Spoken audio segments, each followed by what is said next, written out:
Okay, let's talk about Anton Chekhov, shall we? He is the second of the realistic writers that we're spending some time on in this unit.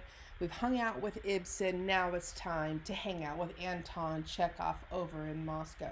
Anton Chekhov trained as a doctor. He always identified himself with that medical profession, although he would not exclusively practice medicine for his living. He always identified as a doctor, and there's a doctor character in all of his plays, which it's hard not to see him reflected in. He was also a popular short story writer. He wrote a few farces early on that people were producing, like The Bear and The Marriage Proposal. He had started to try some longer, more complex plays that he called comedies, but which were obviously indebted to realism and were doing something new with the form of dramatic literature. But it was disheartening to him the first time he wrote one of those, and it wasn't well received. So he was thinking about quitting playwriting, actually, about the time that Stanislavski and Nemrovich Danchenko were feeling like their theater was faltering, and Danchenko came up with this idea that they should produce a play by Anton Chekhov. So they were about to give up, and he was about to give up. But more on that in a minute. I want to pause for just a second here and have you notice his birth and death dates. He doesn't have a very long life, does he? Chekhov only lives to be 44. He dies of tuberculosis at a young age. He doesn't ever really produce a large number of plays because his life was cut short. This is one of my favorite photographs of Chekhov. He's the one right in the middle with the book in his hand. Over his right shoulder, so to the left of him in the photograph, that's Stanislavski. This is a photograph depicting, it's staged, but depicting the playwright reading his play aloud to the actors. That was an old idea, that the way the actors first got the play was that the playwright read it to them. And Chekhov probably did read the plays to the actors, but this moment is created for the photographer. And it's a lovely picture of a group of artists who don't yet really have an idea of the impact they're making on culture. Pictured in that there on the other side of Chekhov is his wife, Olga Knipper. Olga Knipper was an actress. She actually played Madame Renevskaya in the original production of The Cherry Orchard. She was a playwright, an actress in the Moscow Art Theater. So the connections between Chekhov and this company were deep and personal. As I said, Chekhov was about to give up playwriting when Nemrovich Danchenko said, "Let's do your play." He had had a miserable production of his play, The Seagull, at a theater in St. Petersburg, and he really was disheartened by how it had gone. It's not that everybody hated it, it's just that he didn't think they did what he had in mind, and he was unhappy with how it was received and how the whole thing was presented. He was trying to do something new, and it didn't seem to work for him.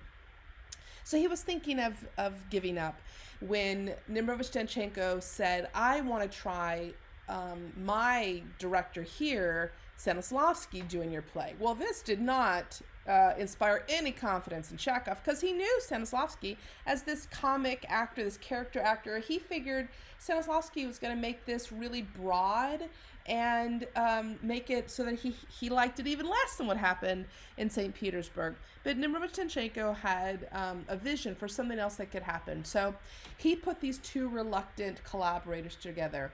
Chekhov, who didn't trust Stanislavski, and Stanislavski, who didn't think much of Chekhov's play. Now that Stanislavski had the play in his hand, he had to figure out what to do with it. He committed to this. He had to figure out what to do with this play. He had been directing these antiquarian productions for them. He had done Tsar Fyodor and Antigone and The Merchant of Venice. And he had to figure out what to do now with this play, which was contemporary, Russian, used normal speech, nothing poetic, didn't have research into a historical period, to be done, didn't have travel to a new location for research that had to be done. It was realism. It was familiar. What on earth do you do with it? So he just studied the play. He studied it and he studied it. And he came up with what he thought you needed to do to pull off this play. He said, the play needs a feeling of continuous life. That was his phrase.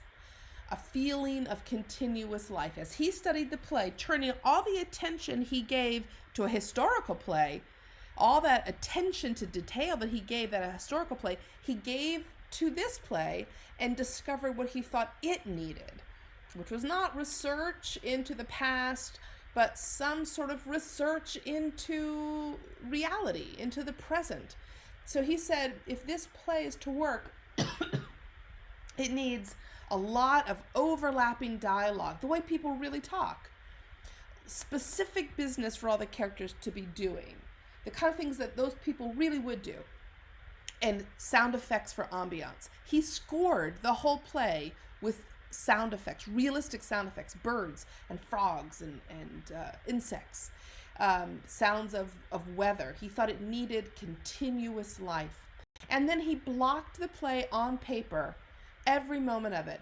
He wrote out and drew out every moment of the play.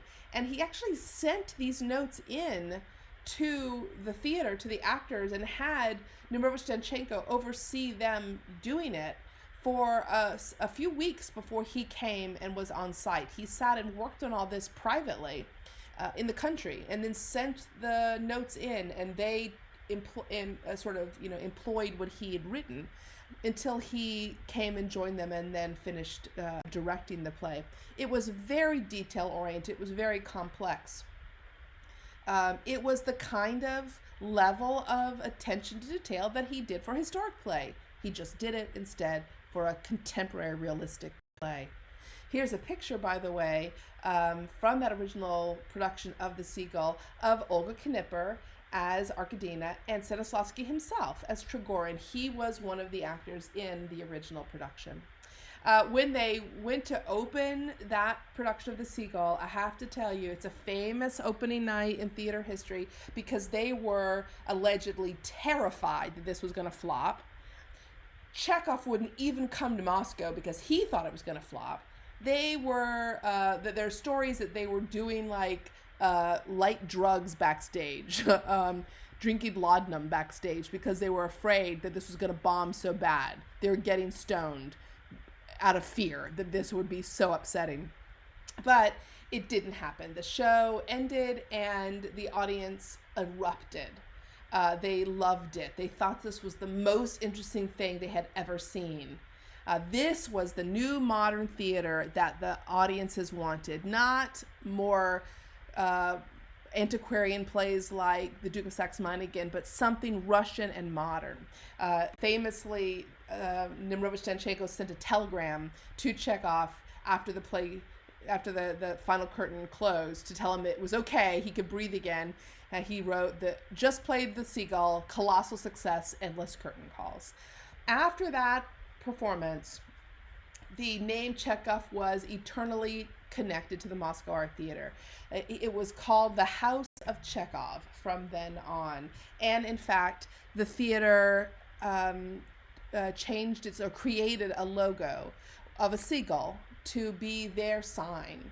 The seagull made them who they were. They made Chekhov who he is. And they were from then on the House of Chekhov. Here you can see the play you're going to read, The Cherry Orchard, in a performance at the Moscow Art Theater pretty early on. I don't think you'd find the scenery very impressive here. It doesn't kind of meet the level of detail that we would want, nor does this from Uncle Vanya, where we can quite clearly see painted scenery. It's not a lot of real stuff on stage in that background, is there? But they are eating and drinking and making real tea on stage. So in that way, it is real stuff on stage. In the second part of this lecture, I'm going to go through some major characteristics of Chekhov's plays for you to be thinking about as you read A Cherry Orchard.